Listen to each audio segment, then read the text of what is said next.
Hi friends, welcome to Meena சமையல். Meena's quick சமையலில் இன்றைக்கி நம்ம பார்க்க போகிறது ஒரு ஸ்வீட் கேட்டகரி, புடலங்காய் பாயசம். புடலங்காயில் பாயசமா? புடலங்காயில் வந்து கூட்டு, பொரியல், ஸ்டியூ இந்த மாதிரி தானே பண்ணுவோம். இது பாயசம் வந்து ரொம்ப ட்ரெடிஷ்னலான ரெசிபிங்க. ஆக்சுவலாக இது வந்து எங்கள் பாட்டி வீட்டில் செய்வாங்க.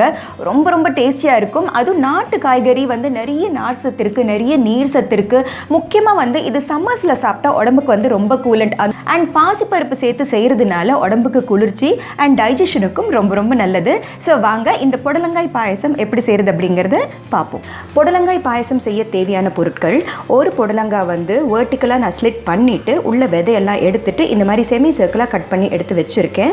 இதுக்கு தேவையானது வந்து ஒரு 1/2 கப்பு பாசிப்பருப்பு, ஒரு டேபிள் ஸ்பூன் அளவு கடலைப்பருப்பு வந்து நல்ல வெந்நீரில் ஊற வச்சுட்டு அதுக்கப்புறமா வடிகட்டி எடுத்து வச்சுருக்கேன்.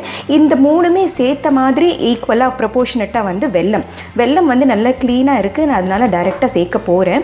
ஒரு 2 டீஸ்பூன் அளவு கசகசா, ஒரு 1/2 கப் அளவு ஃப்ரெஷ் தேங்காய், அதுக்கப்புறமா தாளிக்க வந்து ஒரு டேபிள் ஸ்பூன் நெய், தேவையான அளவு முந்திரி பருப்பு, தேவையான அளவு திராட்சை அண்ட் ஒரு 1/4 லிட்டர் ஆஃப் மில்க். ஸோ இது எப்படி செய்கிறது அப்படிங்கிறத பார்ப்போம். முதல்ல டைரெக்டாக ஒரு சின்ன ப்ரெஷர் பேனை வந்து ஹீட் பண்ணிக்கலாம். கொஞ்சம் நெய் விட்டுக்கலாம். நெய் சூடானதுக்கு அப்புறமா முந்திரி பருப்பு,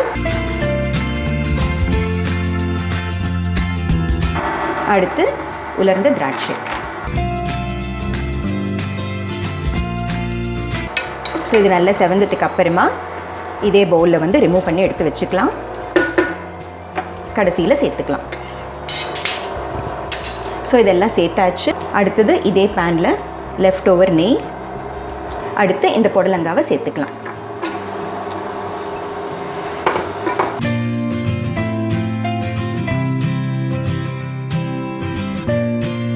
நல்லா அந்த பச்சை வாசனை போகிற வரைக்கும் நல்லா வதக்கிக்கலாம். புடலங்காய் வந்து சீக்கிரமாக வெந்துடும். ஸோ ஒரு 2 நிமிஷம் வதக்கியாச்சு. அடுத்தது வந்து பாசிப்பருப்பை சேர்த்துக்கலாம்.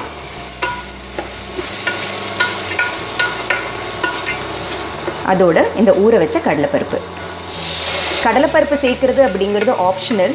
ஆனால் சேர்த்தோம்னு வச்சுக்கோங்களேன். ஏன்னா பாசிப்பருப்பு வந்து நல்லா வேகும்போது குழஞ்சிரும். கடலைப்பருப்பு வந்து பாதி குழஞ்சாப்பில் தான் இருக்கும். ஸோ அது வந்து சாப்பிடும்போது கடிப்படும்போது ரொம்ப டேஸ்டியாக இருக்கும்.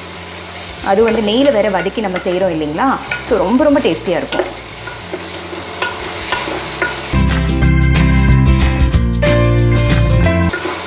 ஸோ ஆல்மோஸ்ட் ஒரு 2 மினிட்ஸ் தான் நம்ம வதக்கிட்டுருக்கோம்.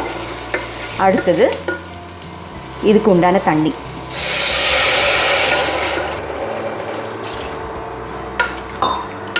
ஸோ மூழ்கிற அளவுக்கு தண்ணி ஊற்றியாச்சு.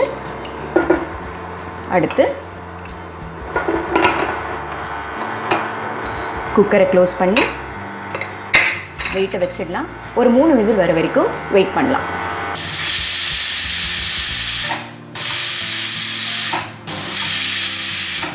ஸோ 3 விசில் வந்தாச்சு. நான் குக்கரை ஆஃப் பண்ணிடுறேன். So cooker whistle அடங்கியாச்சு.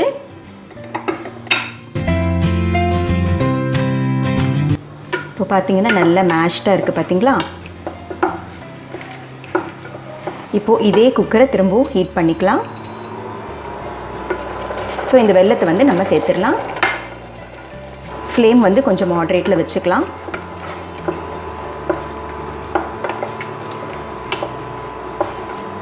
ஸோ நல்லா கொதித்து வெல்லம் கரையட்டும். மீன்வைல் இந்த கசகசா அண்ட் தேங்காய் வந்து நம்ம தண்ணி விட்டுட்டு கொஞ்சம் நைஸாக அரைச்சிட்டு வந்துடலாம். ஸோ தேங்காய் அண்ட் கசகசா வந்து நான் தண்ணி விட்டு நல்லா நைஸாக அரைச்சி வந்திருக்கேன். ஸோ அதுக்குள்ளே நம்ம வெல்லமும் நல்லா கரைஞ்சிருக்கு பாருங்கள். இப்போது இந்த அரைச்சதை வந்து இதில் சேர்த்துக்கலாம்.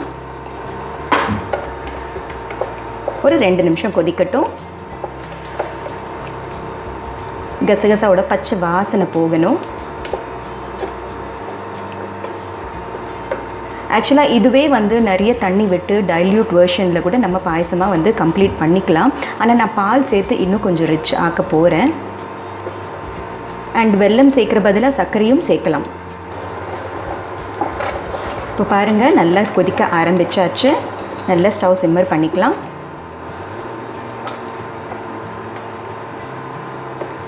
கடைசியாக பால் சேர்த்துக்கலாம். வெல்லம் சேர்த்ததுனால பால் வந்து ஸ்ப்ளிட் ஆகிறதுக்கு நிறைய சான்சஸ் இருக்குது. இது காய்ச்சி ஆற வச்ச பால் தான். ஸோ அதனால் நான் கொதிக்க ரொம்ப விட போகிறதில்ல. ஸ்டவ் சுவிட்ச் ஆஃப் பண்ணிடுறேன். ஃபைனலி முந்திரி அண்ட் திராட்சையை சேர்த்துக்கலாம். So our புடலங்காய் பாயசம் is ready.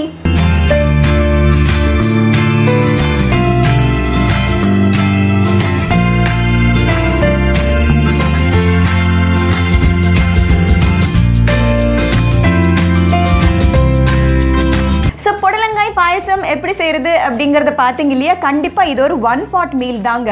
ஒரே குக்கரில் அப்படியே ஃபுல்லாக செஞ்சு பார்த்துட்டேன். பார்த்தீங்க இல்லையா? இந்த புடலங்காய் பதிலாக வந்து பீர்க்கங்காய் கூட சேர்த்துக்கலாம். அதுவும் ரொம்ப சாஃப்டான வெஜிடபிள், சூட்டபிளான வெஜிடபிள் கூட. ஸோ இந்த புடலங்காய் பாயசம் கண்டிப்பாக நீங்களும் ட்ரை பண்ணி பாருங்கள். ஸோ மீனா சமையலை பாருங்கள், லைக், ஷேர், சப்ஸ்கிரைப் பண்ணுங்கள். பாய்.